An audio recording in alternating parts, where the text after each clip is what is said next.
Salam sejahtera semua, nama saya Yongki Somkiat, nombor metrik DE 2026. Saya wakil dari Ketua Kumpulan 2. Pada hari ini kami satu kumpulan ingin mempersembahkan hasil kerja kumpulan kami yang bertajuk Etika dan Peradaban Berasaskan Adat dan Pantang Larang Masyarakat.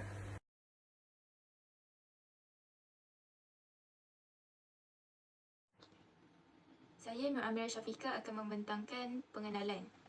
Tajuk kajian yang dipilih ialah Etika dan Peradaban Berasaskan Adat dan Pantang Larang Masyarakat di bawah tema Pemantapan Kesepaduan Nasional Malaysia. Pemilihan tajuk kajian ini dibuat adalah untuk mengkaji sejauh mana pengetahuan mahasiswa UTHM terhadap etika dan peradaban berasaskan adat dan pantang larang masyarakat di Malaysia yang berbilang kaum, agama dan bangsa. Jadi, apakah itu adat dan pantang larang? Adat membawa maksud peraturan yang sudah diamalkan turun-temurun di dalam sesuatu masyarakat. Perkataan adat juga adalah pinjaman daripada bahasa Arab yang bermaksud kebiasaan, yang mana istilah ini memberi pengertian yang meluas dalam situasi satu bentuk perbuatan atau tingkah laku dan cara manusia berfikir. Pantang larang adalah kata majmuk yang berasal daripada perkataan pantang dan larang. Pantang membawa maksud tegahan daripada melakukan sesuatu kerana dipercayai akan membawa kesan yang buruk. Perkataan larang pula bermaksud tegahan daripada melakukan sesuatu atas dasar kuat undang-undang atau peraturan. Satu manfaat daripada mengamalkan adat dan pantang larang yang penting untuk setiap masyarakat adalah ia dapat mendidik untuk menjadi peribadi yang lebih berdisiplin dan menjaga kehormatan. Seterusnya, permasalahan kajian. Yang pertama, generasi muda semakin berkurang minat terhadap pantang larang sendiri. Salah satu pengaruh yang besar terhadap generasi muda masa kini ialah asuhan dan didikan ibu bapa, yang mana kini kebanyakan ibu bapa tidak mengajarkan adat dan pengetahuan pantang larang nenek moyang mereka kepada anak-anak. Oleh itu, mereka kurang berminat untuk mengamalkan pantang larang tersebut. Yang kedua, masyarakat terlalu mengambil mudah berkaitan pengetahuan adat resam dan pantang larang. Masyarakat zaman teknologi ini lebih cenderung untuk meluangkan masa dalam talian dan juga melepak daripada mempelajari mengenai adat dan pantang larang etnik mereka sendiri. Yang ketiga, mencetuskan perselisihan faham antara masyarakat. Kebanyakan pergaduhan dan perselisihan faham yang berlaku antara masyarakat pelbagai kaum adalah disebabkan sikap segelintir penganut agama yang membandingkan atau kurang menghormati adat resam dan pantang larang kaum lain. Ketidakfahaman adalah faktor utama yang membawa kepada sikap prasangka dalam masyarakat masing-masing yang berbeza pegangan agama, adat dan budaya hidup. Assalamualaikum, saya Siti Nurhana binti Maksum dan saya akan membentangkan tentang objektif kajian dan juga kepentingan kajian. Objektif kajian pertama ialah mengenal pasti punca etika dan peradaban berasaskan adat dan pantang larang diamalkan oleh masyarakat. Yang kedua ialah mengkaji kesan peramalan etika dan peradaban mengikut adat dan pantang larang terhadap masyarakat kini. Akhir sekali ialah menghuraikan cara pengukuran etika dan peradaban masyarakat pada masa kini. Seterusnya ialah kepentingan kajian. Kepentingan adat resam dan pantang larang dalam peradaban Indonesia tidak dapat dinafikan lagi dapat menjamin keharmonian negara. Seterusnya, ianya dapat mencapai kepaduan dalam masyarakat di Malaysia. Seterusnya, ianya dapat mencorak undang-undang dalam kehidupan sosial.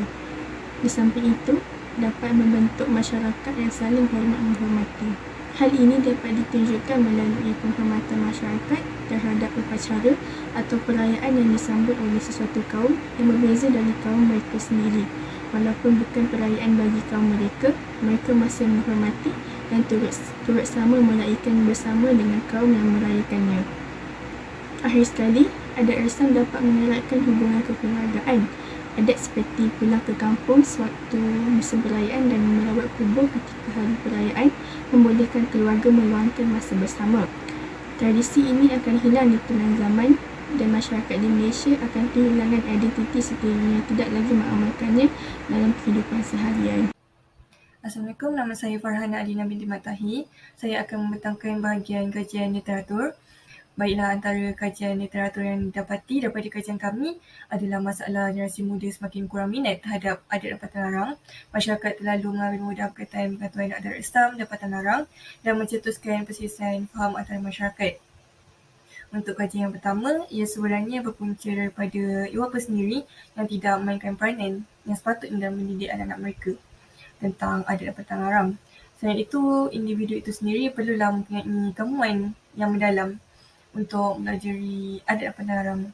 Keduanya, Punca yang dapat dikenal pasti adalah daripada terpengaruh dengan masyarakat budaya barat, di mana ia bercanggah dengan tradisi Melayu.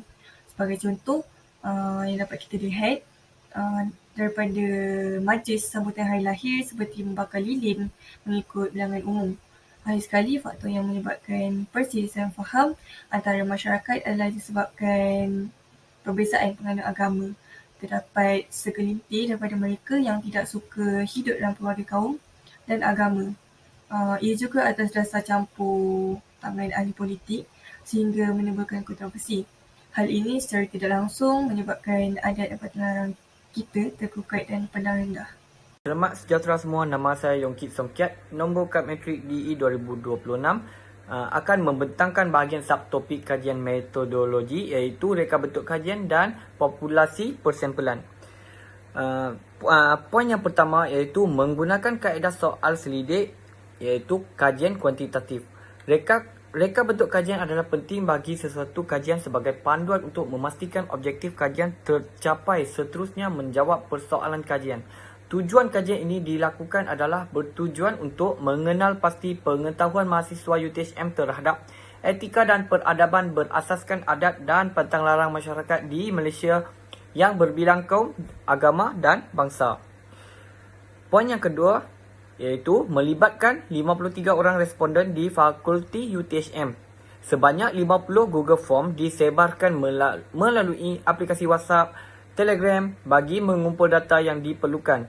Dua aplikasi ini digunakan kerana kebanyakan mahasiswa menggunakan aplikasi ini untuk berhubungan antara satu sama lain. Seterusnya, saya Nur Aina Suhaida akan meneruskan pembentangan. Terdapat 4 bahagian yang disertakan dalam Google Form, iaitu bahagian pertama merupakan demografi responden yang terdiri daripada umur, jantina, fakulti, bangsa dan juga status pekerjaan. Manakala bahagian kedua, ketiga dan juga keempat adalah berdasarkan ketiga-tiga objektif kajian. Bahagian kedua, ketiga dan juga keempat menggunakan skala Likert yang berskala 5 yang terdiri daripada tidak setuju, sangat tidak setuju, tidak pasti, setuju dan juga sangat setuju.